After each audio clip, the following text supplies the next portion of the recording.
Bonjour à toutes et à tous, aujourd'hui je vous retrouve pour une nouvelle vidéo sur les parfums et pourquoi ce sont les faux amis de la parapharmacie.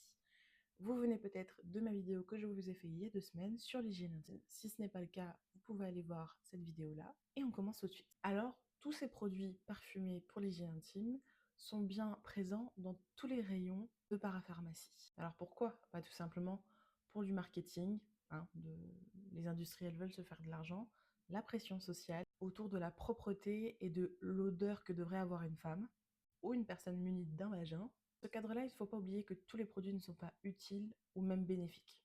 Mais alors, où trouve-t-on principalement ces faux amis? Eh bien, dans les lingettes, les déodorants intimes, certains savons pour l'hygiène intime, enfin dits pour l'hygiène intime, des sprays parfumés, certains lubrifiants et autres produits promettant un pH parfait ou une fraîcheur longue durée. Alors, quels sont les risques si vous les utilisez trop souvent ou tout court selon la sensibilité des personnes? Eh bien, irritation, allergie. Croyez-moi, vous ne voulez pas avoir une allergie à cet endroit-là. Déséquilibre du microbiote et donc infection bactérienne ou mycose. Nous le verrons encore dans d'autres vidéos. Mais également une sorte de dépendance à l'effet ressenti à l'application du produit. C'est-à-dire qu'on va mettre le produit et se sentir fraîche, etc. Et donc, quand on ne le mettra plus, eh bien, on ne se sentira pas fraîche et on aura forcément envie d'en remettre. Encore une fois, cela peut conduire à des mycoses, des vaginoses, des allergies et des irritations qui peuvent être bien embêtantes. Et si cela s'aggrave, potentiellement à des infections urinaires ou du rein.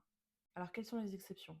Bien sûr, un usage exceptionnel de certains de ces produits ne va pas vous faire de mal, sauf personnes sensibles ou allergiques. Attention, regardez bien les compositions. Également, des produits prescrits par vos médecins auxquels vous pouvez plus vous raccrocher. Mais attention, ayez votre libre arbitre et regardez bien ce qu'on vous prescrit aussi. Vous avez le droit de dire non à un médecin ou de demander une autre recommandation. Alors, que recommandent les professionnels de santé? Eh bien, comme je le disais dans ma dernière vidéo, tout simplement de la simplicité. Un nettoyant doux, sans parfum et adapté à l'hygiène intime, des vêtements qui respectent votre microbiote et une consultation en cas de doute. Encore une fois, si vous ressentez des brûlures, des démangeaisons, des douleurs ou des pertes anormales, il faut consulter. Alors en conclusion, ce n'est pas parce qu'un produit est vendu qu'il est souhaitable ou recommandable. Le corps féminin est magnifique et a déjà en lui un mécanisme d'auto-nettoyage. Alors, je sais que ça peut être parfois difficile à appréhender, mais il faut faire confiance à votre corps. Et oui, certaines odeurs, notamment pendant vos cycles ou même en dehors, peuvent être normales.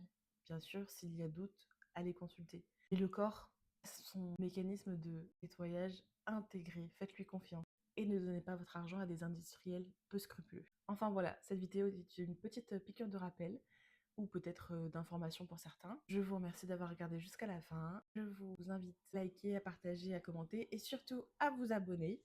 Et on se retrouve dans quelques jours pour une nouvelle vidéo.